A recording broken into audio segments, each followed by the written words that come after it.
Les espaces de faible densité, je vous rappelle que ce sont ces espaces faiblement peuplés, de diverses natures, et qui ont une densité de population inférieure à 30 habitants au kilomètre carré. En moyenne, en France, dans les années 2015-2020, la densité de population s'élève à 118 habitants au kilomètre carré. Mais quand il y a moins de 30 habitants au kilomètre carré, on parle alors d'espaces de faible densité. Ils ne représentent que 6,5% de la population française, mais 42% du territoire métropolitain. Alors, avec cette carte, on peut situer les espaces de faible densité et vous avez une carte équivalente sur votre fiche de cours et vous allez compléter juste à côté de la carte, sur des petits traits que j'ai laissés vides, les lettres qui correspondent aux différents espaces de faible densité. C'est la partie qui s'intitule « Où sont-ils en France ?» des espaces variés.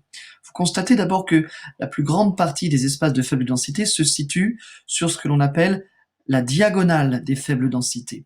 La diagonale des faibles densités, vous la voyez ici, c'est cet espace compris entre ces deux lignes en pointillés violets et qui rassemble dans cet espace, qui ressemble un peu à une écharpe de Miss France, vous voyez, cette diagonale, elle part du nord-est, à la frontière belge et luxembourgeoise, dans les Ardennes, ici, la Champagne. Elle traverse une bonne partie de la France, notamment le Massif central, pour aller jusqu'aux Pyrénées et jusqu'aux Landes, hein, au sud-ouest. Alors, vous allez pouvoir mettre pause ici dans cette vidéo. Je vais vous laisser compléter les différents noms des espaces de faible densité avec des petites lettres que j'ai inscrites sur la carte manuellement dans votre cours.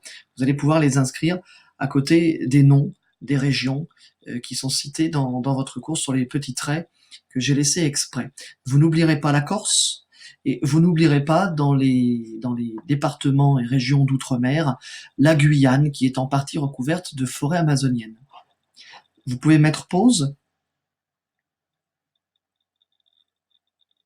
Voilà, et je voulais simplement donc bien vous faire comprendre que les espaces de faible densité sont très variés entre les régions de grande culture céréalière comme la Champagne, la Brie, la Beauce dans le bassin parisien, mais aussi les espaces tout simplement faiblement peuplés comme le Morvan ou le Massif central, les régions de montagne touristiques comme les Alpes ou le Jura, et enfin les régions où le tourisme vert se pratique plus volontiers, comme par exemple le Périgord ou le Gers.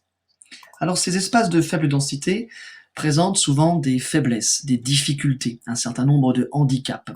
Tout d'abord, c'est ce que résument ces trois photographies, des difficultés qui sont liées au relief, qui est souvent escarpé, avec des pentes importantes, ce qui entraîne notamment dans les zones de montagne des climats rigoureux, des hivers rudes et rigoureux, c'est-à-dire des hivers froids, longs, où l'enneigement est important, ce qui implique parfois la fermeture de routes un certain nombre de jours dans l'année.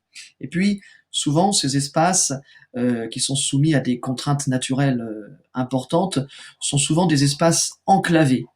L'enclavement, c'est l'idée que ce sont des espaces isolés, mal connectés au reste du territoire, c'est-à-dire qu'il manque des infrastructures de transport, ce sont des territoires qui sont éloignés des grandes métropoles, et il n'est pas facile d'y circuler du fait de routes sinueuses dans les montagnes et de routes parfois impraticables, notamment l'hiver.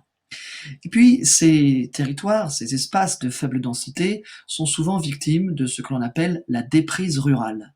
La déprise rurale, c'est-à-dire l'abandon progressif de certaines campagnes à cause de la baisse de la population, du vieillissement de la population, c'est-à-dire que la moyenne d'âge augmente, on a de plus en plus de personnes âgées et de moins en moins de jeunes couples, par exemple, qui viennent s'installer et qui font des enfants, ce qui entraîne aussi la fermeture des commerces, des services, comme les écoles.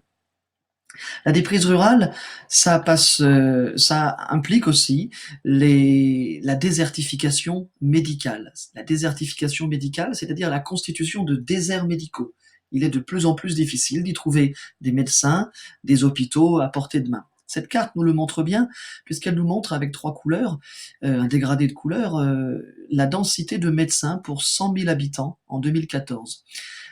Dans certaines régions, la densité de médecins est forte. Il y a beaucoup d'habitants pour 100 000 habitants, notamment pardon, il y a beaucoup de médecins pour 100 000 habitants. Notamment, c'est le cas dans les régions les plus attractives, comme par exemple le littoral méditerranéen, où on ne manque pas de médecins. En revanche, dans certaines régions moins attractives, par exemple le sud du Massif central, ou les Landes, ou une partie de la Champagne, ou la Beauce, on voit que trouver un médecin est plus difficile, la densité de médecins est faible. Ainsi, il est difficile d'avoir accès à l'hôpital, d'avoir accès aux services de santé et de pouvoir accéder aux services d'urgence. Et cette désertification médicale entraîne le risque d'extinction de certains villages dont les commerces ferment. De plus en plus, les mots « à vendre » sont inscrits sur des vitrines de magasins désaffectés. Et puis, les écoles ferment, les services publics ferment, comme les centres des impôts, les bureaux de poste, etc., etc.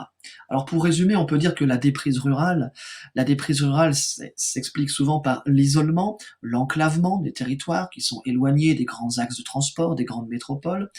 Cette déprise rurale passe aussi par le manque d'activité économique. Il y a peu d'entreprises et donc peu d'emplois, et donc ces territoires sont peu attractifs pour les jeunes couples qui ne trouveraient pas d'emploi.